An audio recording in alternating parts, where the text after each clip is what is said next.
Hello kids, आज आपण body मूवमेंट्सचा part 2 बघणार आहोत. पहिल्या पार्टमध्ये आपण काही ॲनिमल्सच्या बॉडी मूवमेंट्सचा स्टडी केला होता. त्यामध्ये आपण स्नेल बघितलं होतं, कॉकरोच बघितलं होतं, बर्ड्स बघितले होते, त्याच्यानंतर स्नेक बघितला होता. आता ह्या पार्टमध्ये मात्र आपण ह्युमन बिईंग्सच्या मूवमेंट्सबद्दल आणि त्याच्या स्केलेटलबद्दल इन्फॉर्मेशन घेणार आहोत.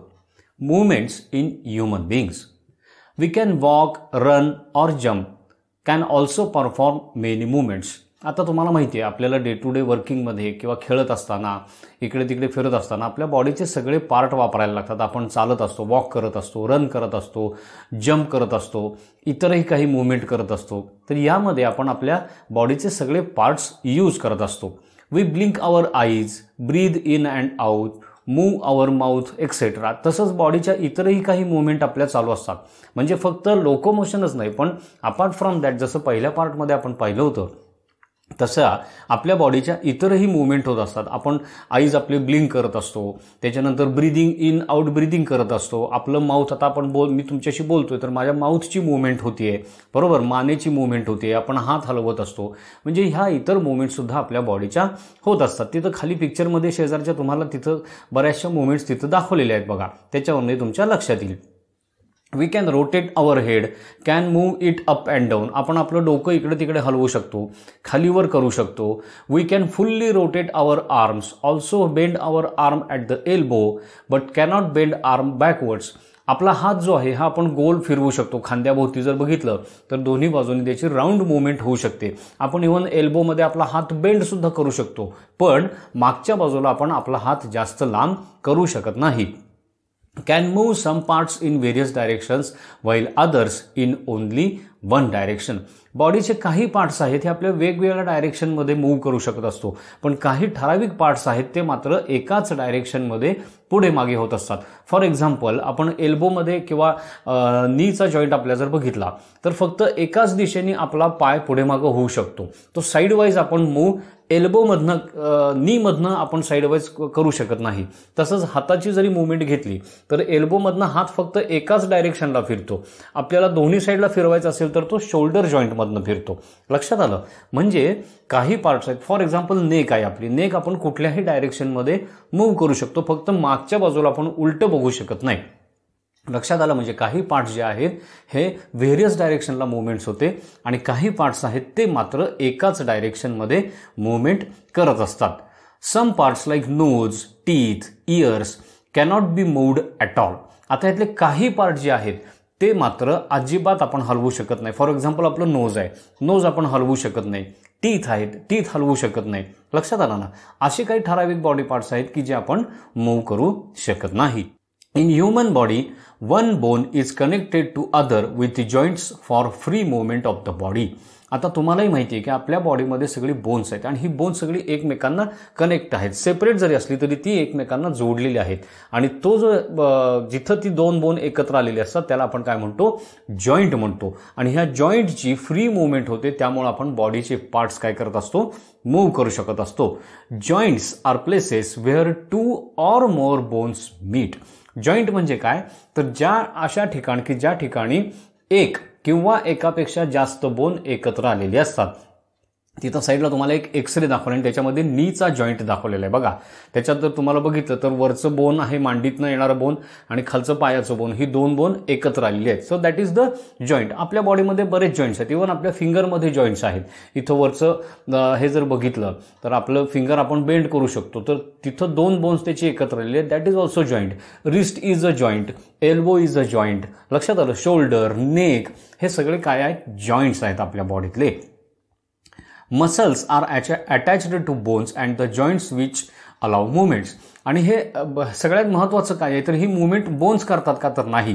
बोन्सना मुवमेंट करण्यासाठी त्याला मसल्स अटॅच झालेले असतात आणि ह्या जॉईंट्समध्ये हे मसल्स दोन्ही बोन्सना अटॅच झालेले असतात. त्यामुळे काय होतं? आपण ती बोन्स जी आहेत ती लिफ्ट करू शकतो किंवा त्याची मुवमेंट आपण करू शकतो. खाली तिथे पिक्चरमध्ये तुम्हाला शेजारच्या ह्याच्यात दाखवलेले बघा, बोन दाखवलेलं आहे आणि त्याला तो एक मसल अटॅच झालेला आहे. ज्यावेळी मसल तो रिट्रॅक्ट होतो त्यावेळी ते बोन उचललं जातं आणि ज्यावेळी पुन्हा तो लूज होतो त्यावेळी ते बोन काय होतं, पुन्हा त्याच्या ओरिजिनल प्लेसला जातं. अशा प्रकारेच आपण आपल्या सगळ्या जॉईंट्सची मुवमेंट करू शकत असतो. त्याच्या शेजारच्या पिक्चरमध्ये फुल हँडचं एक पिक्चर दाखवले बघा, त्याला जोडलेले त्याच्या बोनला कुठले मसल जोडलेत आणि ते कशी मुवमेंट करतात ते सुद्धा तुम्हाला त्या पिक्चरमध्ये दिसून येतंय.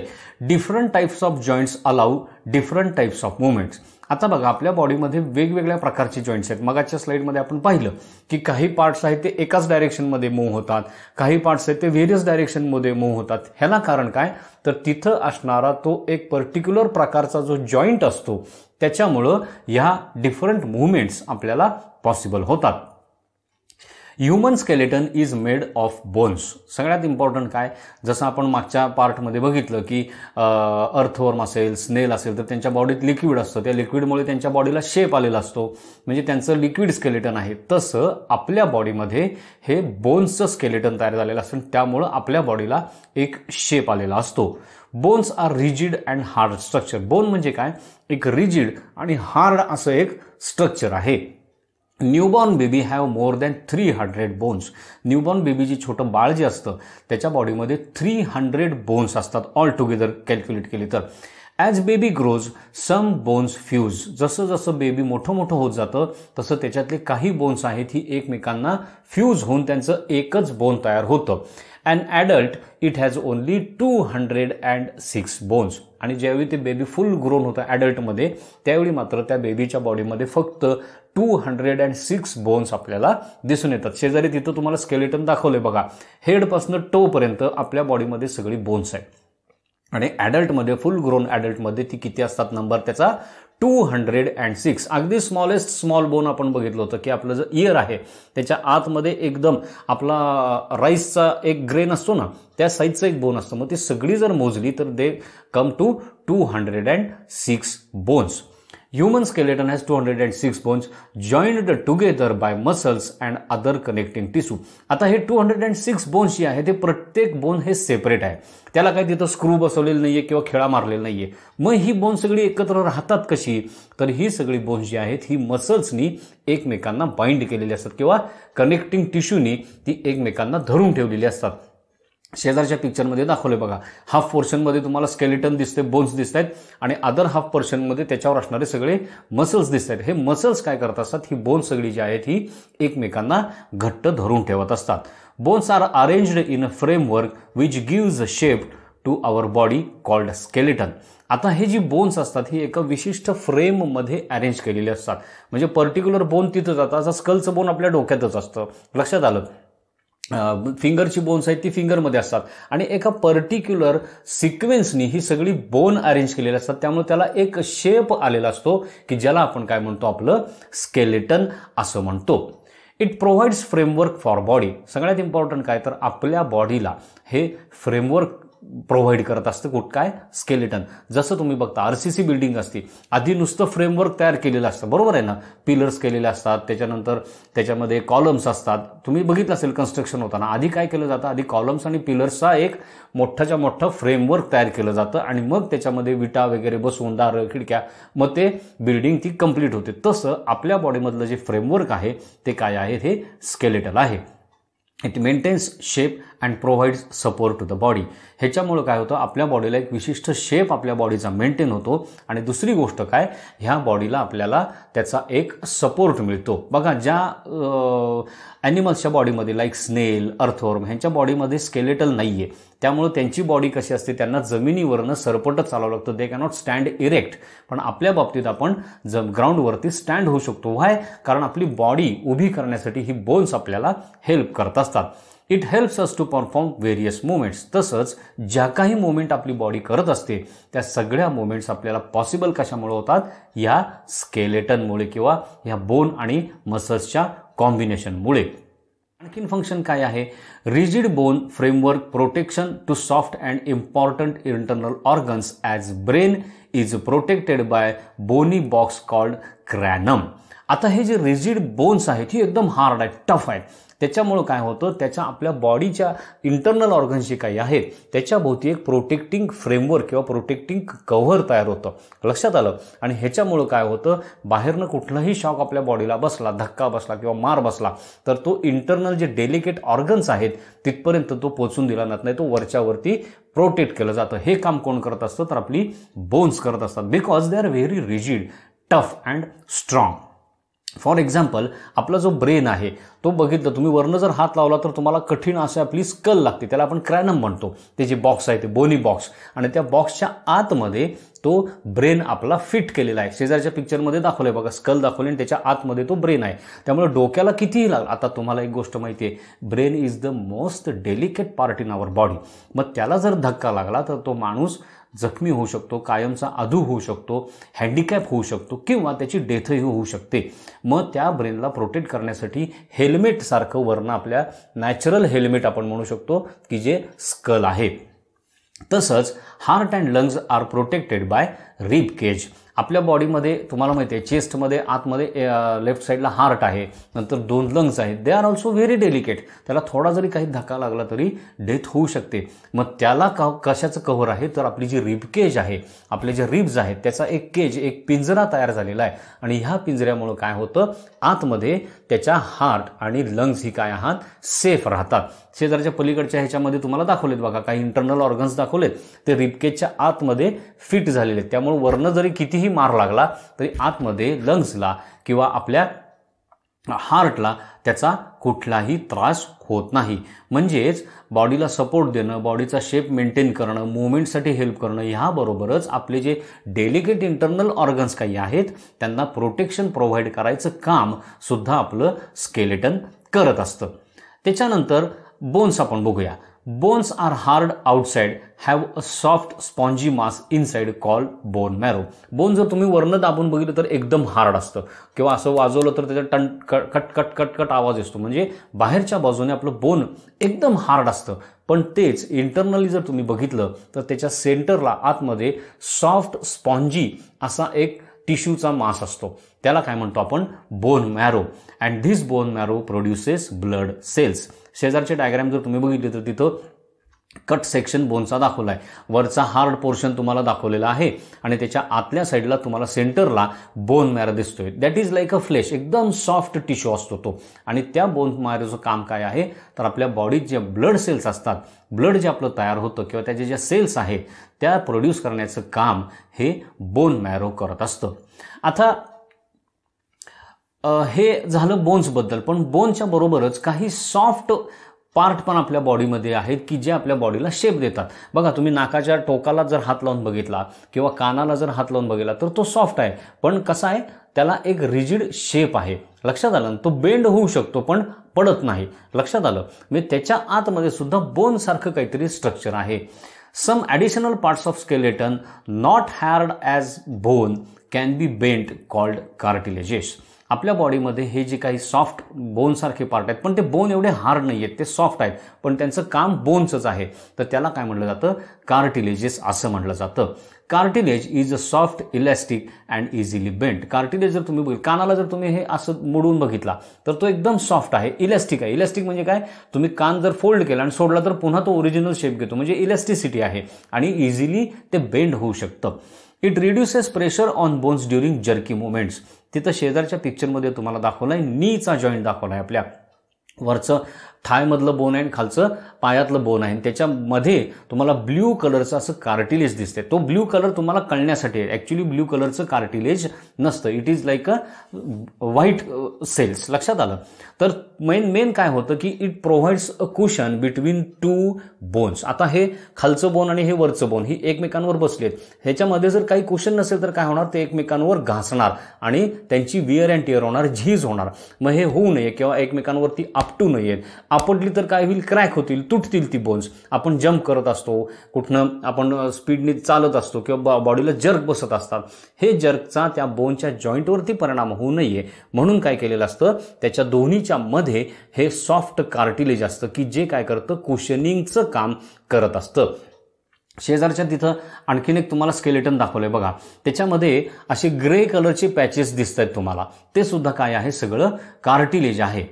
दिस prevents the wear and tear of joints. आणि ह्याच्यामुळे काय होतं, प्रत्येक जॉईंटमध्ये तुम्हाला हे कार्टिलेज दिसून येईल, ज्याच्यामुळे काय होतं, ज्यावेळी जॉईंटची मुवमेंट होत असते त्यावेळी ही कार्टिलेज तिथं ल्युब्रिकेशनचं किंवा कुशनिंगचं काम करत असतात आणि त्याच्यामुळं जॉईंट्सची विअर अँड टिअर होत नाही. बघा, जसं जसं तुमच्या घरात आता जर आजी आजोबा असतील तर त्यांचे गुडघे दुखायला लागलेले असतात, त्यांना चालता येत नाही, त्यांचे गुडघे दुखतात. गुडघे का दुखतात, नीजमध्ये जॉईंट्समध्ये पेन्स काय येतात, तर तिथलं हे कार्टिलेज एजमुळं त्यांचं काय होत जातं, वेअर अँड टिअर त्या कार्टिलेजची होत जाते आणि मग ती बोन्स एकमेकांवर घासायला लागतात आणि त्याच्या पेन्स ह्या एजेड लोकांना जाणवत असतात. So cartilage is a very important part of our skeleton. आता ह्युमन स्केलेटन बद्दल आपण माहिती घेतली. तर त्याचे मेन पार्ट्स कुठले कुठले आहेत ह्युमन स्केलेटनचे? Main parts of human skeleton are skull, spine, backbone, rib cage, limbs, shoulder bones and pelvic bones. शेजारच्या पिक्चरमध्ये दाखवलं आहे. सगळ्यात वरती हेडचा जो पोर्शन असतो that is skull.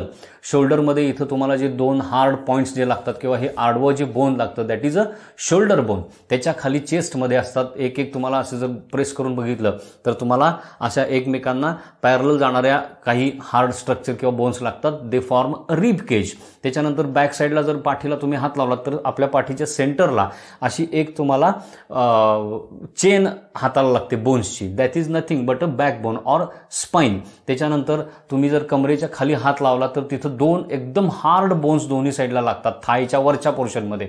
That is a pelvic bone. आणि आपले हात आणि पाय म्हणजे लिम्स, म्हणजे हे एवढे पार्टचं आपलं स्केलेटन बनलेलं असतं. आता त्याच्यातला एक एक पार्ट बघूया. पहिल्यांदा बघूया what is skull. It is a bone structure and forms head in vertebrates. Skull हे काय आहे, हे बोन्सचं बनलेलं आहे आणि व्हर्टिब्रेट्समध्ये जे हेड असतं व्हर्टिब्रेट्सचं ते ह्या स्कलनी तयार झालेलं असतं. Supports structure of face. आपला जो फेस आहे, फेसचा जो आपला आउटकट दिसतो त्याला स्कलचं आतनं सपोर्ट असतं आणि स्कलच्या शेपमुळं आपल्या फेसला पण एक शेप आलेला असतो. तिथं शेजारच्या पिक्चरमध्ये एक पिक्चर दाखवलंय, त्याच्यामध्ये हाफ फेस दाखवलं आणि हाफ स्कल दाखवलंय. त्या स्कलच्या वरती स्किन असते, मसल्स असतात, काही फ्लेश असतं आणि त्याच्यामुळं आपल्या फेसला एक स्ट्रक्चर किंवा स्वरूप आलेलं आपल्याला दिसून येतं. It provides protective cavity for brain. मगाशी पण आपण बघितलं तर स्कल काय करतं, ब्रेनसाठी एक प्रोटेक्टिव्ह कव्हर तयार करतं. जसं गाडीवरनं जाताना आपण डोक्याला मार लागू नये म्हणून हेल्मेट घालतो, तसंच नॅचरली आपल्या ब्रेनला एक हेल्मेट नेचरने दिले that is nothing but a skull. It is made up of bones fixed together. आता आपली स्कल जरी आपण वरनं बघितलं हात लावला तरी आपल्याला एकच ती स्कल हाताला लागते, पण ॲक्च्युली तसं नाहीये. ते वेगवेगळे पीसेस एकमेकांमध्ये फिट होऊन ती स्कल तयार झालेली आहे. बघा खालच्या पिक्चरमध्ये शेजारी जर तुम्ही बघितलं तर एका पिक्चरमध्ये सगळे स्कलचे पीसेस वेगळे करून तुम्हाला दाखवलेले आहेत आणि त्याच्या शेजारच्या पिक्चरमध्ये तुम्हाला त्या स्कलच्या पीसेसमधले जॉईंट, ते फाईन जे लाईन्स दिसत आहेत ते काय आहेत, त्या पीसमधले सगळे जॉईंट्स आहेत. Joints between bones of skull except for lower jaw don't allow any movement. आता आपला हा जो लोअर जॉ आहे, ह्या म्हणजे टोटल स्कल आपली जी बनलेली आहे तो वरचा पार्ट आणि हा लोअर जॉ अशी मिळून आपली स्कल बनलेली असते. पण ह्याच्यातले बाकीचे जॉईंट्स आहेत हे इममुव्हेबल आहेत, त्यांची मुवमेंट होत नाही. एक्सेप्ट लोअर जॉचा जो इथला जॉईंट असतो आपला गालाच्या मागे, तो फक्त काय असतो, तो मुव्हेबल असतो आणि त्याच्यामुळे आपण च्युईंग करू शकतो, त्याच्यामुळे आपण बोलू शकतो. ह्या सगळ्या मुवमेंट्स का पॉसिबल होतात, कारण लोअर जॉचा जो आपलं बोन आहे ते फक्त किंवा तो जॉईंट फक्त मुवमेंट करू शकतो. मुवमेंट ऑफ लोअर जॉ अलाउज टू टॉक अँड च्यू फूड. आणि ह्याच मुवमेंटमुळं आपण बोलू शकतो. मगाशी मी म्हटलं तसं अन्न किंवा फूड जे आहे त्याचं बाईट घेऊ शकतो, चावू शकतो. हे सगळं पॉसिबल कशामुळे होतं, ह्या लोअर जॉच्या मुवमेंटमुळं होतं. Most important function is to protect our bone. स्कलचं सगळ्यात इम्पॉर्टंट फंक्शन काय, तर आपल्या ब्रेनला प्रोटेक्शन देणे. It provides support and structure to our face. आणि दुसरं फंक्शन काय, तर आपला जो फेस आहे त्याला स्ट्रक्चर देणं आणि त्याला सपोर्ट प्रोव्हाइड करणं. शेजारच्या पिक्चरमध्ये तुम्हाला दोन्ही गोष्टी दाखवलेल्या आहेत बघा. हे झालं स्कलबद्दल. आता आपण बघूया रिब केज म्हणजे काय. Rib cage it is a cage like structure formed by 12 pairs of ribs. आपलं जे रिब केज आहे हे केज सारखं आहे. तिथं खाली पिक्चरमध्ये तुम्हाला दिसतंय जसा पिंजरा असतो ना, एकमेकांना लोखंडी बार जोडून पिंजरा तयार केला जातो, तसाच हा सुद्धा काय आहे, एक केज आहे, केज लाईक स्ट्रक्चर आहे. आणि ते कशापासून बनलेलं आहे, 12 पेअर्स ऑफ रिब्स, म्हणजे टोटल रिब्स जर कॅल्क्युलेट केला तर दे आर 24 इन नंबर, पण त्या पेअरमध्ये असतात. लेफ्ट साईड आणि राईट साईडची अशी एक पेअर असते आणि ही पेअर किती आहेत तर 12 आहेत. लक्षात घ्या, आपल्या शोल्डर बोनच्या खालपासून हे रिब्स सुरू होतात अप टू युअर ॲब्डोमेन. ह्या टोटल किती आहेत, नंबर 12 आहे. Ribs are flat, thin and curved. Ribs जर तुम्ही बघितल्या तर त्या एक फ्लॅट असतात, थिन असतात, एकदम चपट्या असतात आणि कर्व्ड असतात. म्हणजे एक साईड जर आपली लेफ्ट साईड जर बघितली तर लेफ्ट साईडच्या फ्रंटच्या सेंटरपासून बॅक साईडला व्हर्टिब्रल कॉलमपर्यंत त्या अशा हाफ सर्कलमध्ये त्या तयार झालेल्या असतात. तुम्हाला पिक्चरमध्ये पण तिथं दिसतंय बघा. They are joined to spine at the back to breast bone at front. मागच्या बाजूला आपला जो स्पाइन किंवा व्हर्टिब्रल कॉलम आहे त्याला त्या जोडलेल्या असतात आणि फ्रंट साईडला आपलं जे इथं ब्रेस्ट बोन सेंटरला तुम्ही हात लावला तर एक हार्ड बोन आपल्याला लागतं, फ्लॅट बोन, त्याला त्या फ्रंट साईडला जोडलेले असतात. शेजारच्या पिक्चरमध्ये तुम्हाला दिसते बघा, बॅक साईडला तो व्हर्टिब्रल कॉलम आहे, बॅक साईडला त्याला जोडलेले आहेत. फ्रंट साईडला सेंटरला एक असं फ्लॅट बोन तुम्हाला दिसते, तिथं त्या फ्रंट साईडला जोडलेल्या असतात. म्हणजे ह्या रिब्स फ्रंटला आणि बॅकला दोन्ही साईडला त्या जोडलेल्या असतात. 2 bottom pairs of ribs are not joined to breast bone at front. आता त्यातल्या सगळ्यात लोअर ज्या आहेत 2 त्या पिक्चरमध्ये तुम्हाला दिसत आहेत बघा. सगळ्यात लोअरच्या ज्या 2 रिब्स आहेत त्या फक्त बॅक साईडला आपल्या बॅकबोनला किंवा स्पाईनला जोडलेल्या असतात, पण फ्रंट साईडला त्या आपलं जे ब्रेस्ट बोन आहे त्याला जोडलेल्या नसतात. And that is why they R non as floating ribs. म्हणजे फक्त बॅक साईडला त्या कनेक्ट आहे आणि पुढच्या साईडला त्या काय आहेत, ओपनच आहेत, त्या कुठं कनेक्ट झालेल्या नाही आहेत. That is why they are called floating ribs. Ribcage protects heart and lungs. रिबकेजचं सगळ्यात इम्पॉर्टंट फंक्शन काय आहे तर आपले जे इंटरनल डेलिकेट ऑर्गन आहेत, हार्ट आणि 2 लंग्स, यांना प्रोटेक्ट करणं. ते पण शेजारच्या पिक्चरमध्ये तुम्हाला दाखवलेलं आहे बघा. Some parts of stomach and kidney are also protected by this rib cage. आपलं स्टमक इथं असतं, जिथं रिब केज संपतं, जे बोनी स्ट्रक्चर संपतं त्याच्या आतमध्ये स्टमक असतं. स्टमकला सुद्धा प्रोटेक्शन कोण देत असतं, आपलं रिब केज देत असतं. आणि बॅक साईडला पाठीच्या थोड्या खालच्या बाजूला किडनीज असतात. त्या किडनीजला सुद्धा ज्या फ्लोटिंग रिब्स आहेत त्या काय करत असतात, किडनीला साईडनी प्रोटेक्ट करत असतात. त्याच्यानंतरचं आहे that is called backbone. It is a long bony structure runs down centre of your back from base of skull to lower back. आता हे काय आहे, it is a chain of bones. कुठपासून रन होत असतं, आपल्या स्कलच्या खालच्या पोर्शनपासून पूर्ण आपली बॅक जी लोअर बॅक जी आहे एंड तिथपर्यंत ही चेन ऑफ बोन्स असते. It is also called as spine. म्हणजे बॅकबोनलाच आपण काय म्हणतो, स्पाईन असं म्हणतो. शेजारच्या पिक्चरमध्ये रेड मार्कनी दाखवलेले बघा, स्कलपासून ती चेन सुरुवात झालेली आहे, एकमेकांना छोटी बोन्स जोडलेली आहेत आणि ते till the end of your back तिथपर्यंत ते पूर्णच्या पूर्ण अशी उभी ती चेन असते. That is called spine or backbone. It is made up of 33 small bones known as vertebrae. आता ही चेन जी आहे बोनची, ही छोटे बोन एकमेकांना जोडून तयार झालेली असते आणि त्यातलं जे सिंगल बोनचा जो पीस असतो त्याला आपण म्हणतो व्हर्टिब्रे. आणि ते टोटल किती आहेत तर फुल ग्रोन ॲडल्टमध्ये दे आर 33 इन नंबर. पलीकडं छोटं एक पिक्चर तुम्हाला दाखवलंय बघा, त्याच्यात एक सिंगल व्हर्टिब्रे तुम्हाला दिसतोय. ते 2 व्हर्टिब्रे एकमेकांवर आहेत आणि मध्ये जे ब्ल्यू कलर दिसतोय दॅट इज अ कार्टिलेज. लक्षात घ्या, कलर कोड हा तुम्हाला समजण्यासाठी, ते डिफरन्शिएट होण्यासाठी आहे. ॲक्च्युली बॉडीमध्ये तसं ब्लू कलरचं किंवा असल्या कुठल्या कलरचं कार्टिलेज नसतं, हे पुन्हा समजून घ्या. लक्षात आलं तर सगळ्यात महत्त्वाचं काय, हे छोटी बोन्स एकमेकांवर ठेवून 33 बोन्सची ही चेन तयार झालेली असते, ज्याला आपण म्हणतो spine. It is also known as vertebral column. आता ह्या स्पाईनला किंवा ह्या बॅकबोनलाच आणखीन एक नाव आहे, that is called vertebral column. Vertebral column म्हणजे काय, व्हर्टिब्रे एकमेकांवर ठेवून तयार झालेला column, that is vertebral column. Joints between the vertebrae perform several movements. आता हे जे 2 व्हर्टिब्रेच्या मधले जे जॉईंट्स असतात हे सगळ्या बाजूला मोहू शकतात. बॅकवर्ड पण आपण मागं पण पाठ हे करू शकतो, पुढं वाकू शकतो, साईड वाईज आपली मुवमेंट होती. ही कशामुळे होते तर ह्या व्हर्टिब्रेमधले जे कॉलम्स आहेत त्याच्यामुळे ही मुवमेंट होऊ शकते. For example bending, forward, backward, दोन्ही बाजूला फॉरवर्ड बॅकवर्ड आपण बेंड करू शकतो. Twist upper body from side to side, वरची बॉडी जी आहे ती आपण दोन्ही साईडला लेफ्ट राईट साईडला बेंड करू शकतो. शेजारच्या पिक्चरमध्ये त्याच्या सगळ्या तुम्हाला मुवमेंट्स दाखवलेत. या मुवमेंट्स कशामुळे पॉसिबल होतात तर केवळ आणि केवळ आपलं बॅकबोन किंवा व्हर्टिब्रल कॉलम जो आहे त्याच्यामध्ये जे व्हर्टिब्रेज आहेत त्याच्या जॉईंट्समुळे ह्या मुवमेंट्स आपल्याला पॉसिबल होताना दिसतात. It provides support to body essential for standing up and walking around.